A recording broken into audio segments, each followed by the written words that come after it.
Morning, all, and we are here today to talk about our preview, news of the day, a little bit of news being made, all of that. Tonight, the Dallas Stars. The Dallas Stars have a chance to go up 3-1. Vegas is favored to win the game. Vegas is still favored to win the series, as far as I know, and really the pressure is still on them. And they're down 2-1. We'll see whether or not they bounce back in Game 4. Interestingly enough, there have been rumors out there that Robin Leonard agreed to a 5-year, $25 million extension. Robin Leonard denies those reports and says, no, I have not agreed to any kind of extension with Vegas. This is how rumors get started. It's funny how now the rumors on social media just blow everything up, and we end up actually seeing the player answer to rumors and say, no, I haven't signed a new contract. So Leonard likely stays, but there hasn't been any announcement of it. And I can't see why necessarily you'd have Fleury play in this game. I know that'll be a question mark for people here and there, but I think it's Leonard's net, much like it's Hudobin's net, even if Bishop was healthy right now. And it's become quite the series of two goaltenders telling their own stories. And really for Dallas, they need to see continued production from Benn, from Sagan, from Radulov, along with their support players continuing to do what they've done throughout these playoffs, which has come up big in big games. And for Vegas, they just kind of got to keep at it. They've been getting a lot of high danger chances. They've been getting a lot of shots and opportunities. They kind of just have to keep going for that. Marchessault and Smith, neither of them have a goal in their last 9 games. So that seems insane to me, because Marchessault and Smith have both been very prominent for Vegas, and you'd think they've had goals, but they haven't. Marchessault, to me, I think is close to breaking out of that slump. It may very well happen tonight. We'll see whether or not we have a tie series. My guess is probably yes, but I don't know. Dallas has kind of emerged as an unlikely potential finalist. Sure, go with that.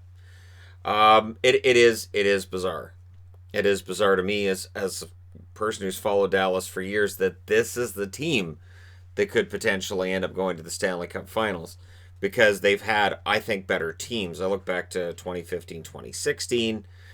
They just didn't have the goaltending that year. They had a great team, and without the goaltending, it just fell apart. But yeah, we'll see whether or not this is in fact the year that they get all the way back to the Stanley Cup Finals for the first time since, it's been a long time. All right, the team they beat in the last round was Colorado, and Nathan MacKinnon won himself an award yesterday. He wins the Lady Byng Trophy for sportsmanship in the game. And the Lady Byng Trophy is one that's been won by some big names over the years. I know when I did the history videos and I was getting into year by year and looking at who won each award, and Lady Byng I gained more respect for after I looked at its inception and who had won it, and some of the winners on the list. It's an award that garners a lot more respect for me now than it probably did 5-10 years ago. So, that being said, MacKinnon wins the Lady Byng. Congratulations to him for that. And we'll see whether or not he might win himself more hardware in the near future. Now, there was a trade yesterday. No, I didn't do a trade video for it because I didn't think it was a big deal. Pittsburgh dumped off Nick Bjugstad's money. Nick Bjugstad had a core muscle injury. I believe he required surgery for, and then he had spinal surgery in May. And now they've traded him with half of his money to Minnesota. Minnesota takes on $2.05 million in cap with Bjugstad. Bjugstad played 13 games this season, 1 goal and 1 assist for 2 points. Going the other way, a conditional 2021 7th round draft pick. And, of course, Pittsburgh keeps $2.05 million on the books. It was an expensive contract. Pittsburgh's looking to make cap space, and it was a natural move. I don't know the Bjugstad plays. I don't know what kind of shape he's in. I don't know if this is going to require a physical from Minnesota, or if he's going to end up on LTIR, or what's going to happen. But you would think if this was going to be a long-term injury reserve move, that there wouldn't have been a retained salary thing. It just would have gone all to Minnesota.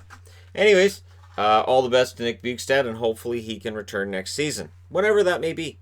Now, I'm wearing Kings. I got the Kings logo here on the board, the old Kings, the one they should go back to. I'm sorry, I will continue to make that argument. But Sean Walker has signed a 4-year, $10.6 million extension with the LA Kings. And I like Sean Walker. I do. He's one of those players for the Kings that the more I watch them, the more I like certain players on the team. Iafallo up front, Walker on the blue line are two examples of that. So I think that's a fair amount of money for Sean Walker for what he does for them. And I'm looking forward to seeing what he's able to do in the near future for them as well. Again, very fair cap hit, and the Kings are going to be really interesting to watch in the coming year because I think they're going to get a lot better. I do. All right, Jesper Fast, he expects to hit the free agent market. He basically has said thanks to the New York Rangers for 7 years of employment, and this has been great. But it's pretty obvious from the way he's wording it that he's going to hit the free agent market. So, all the best to Jesper Fast. I think he's going to be a pretty useful pickup for somebody. I think he's a good energy player. He's one of those guys that if any team I cheer for picks him up, I'd be like, cool, excellent. And I think if the Rangers do actually lose Fast, I think that's... I mean, it hurts their depth, right? But the Rangers are looking at coming out of the retool this season, and maybe Fast just doesn't suit their... either the financial picture, or maybe he's just not the player that Jeff Gordon wants to keep around. Maybe he's got somebody else in mind. So we'll see. And the last news item of the day is Tyler Toffoli. Now, for Tyler Toffoli, he is saying he wants to stay in Vancouver. I have no reason to think he doesn't want to stay in Vancouver. And the trick is going to be affording him in Vancouver. Because next year you've got Pettersson and you've got Hughes up. So while Vancouver might be able to find enough money to sign Toffoli right now, and enough to sign Tanev, depending on what they want, the reality is that you only have so much money if you're Vancouver, and we get into then Beagle's $3 million, Roussell's $3 million, Eriksson's $6 million. That's $12 million right there. So that's the crux of it right there, is that while Beagle has been useful, in many situations for Vancouver, it's good to have that veteran presence. Roussel was more useful during the regular season, I felt, than he was during the playoffs. And Eriksson, I understood the signing at the time. I didn't agree with it, but I understood it. We're now at a point where Vancouver may be losing a player like Toffoli because of those contracts. So for Jim Benning, he's going to have to do, I think, sort of like what Pittsburgh's doing. Offering to retain some salary and trade guys off to save money so he can re-sign guys like Toffoli and try to build on what the Canucks are doing.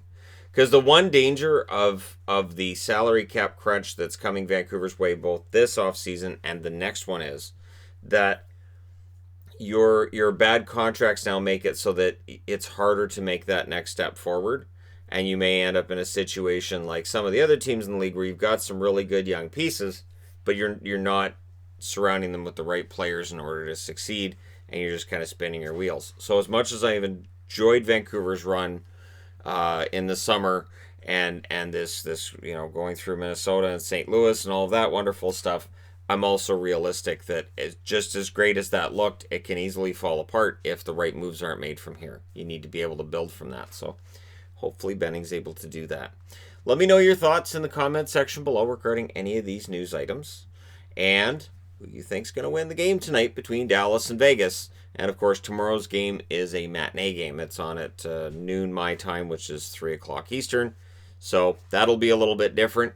And let me know your thoughts, though, regarding this. Don't forget to hit like and subscribe if you're browsing your way through. You just happened upon this video. Thank you guys so much for watching, for all your support. We'll talk to you again soon.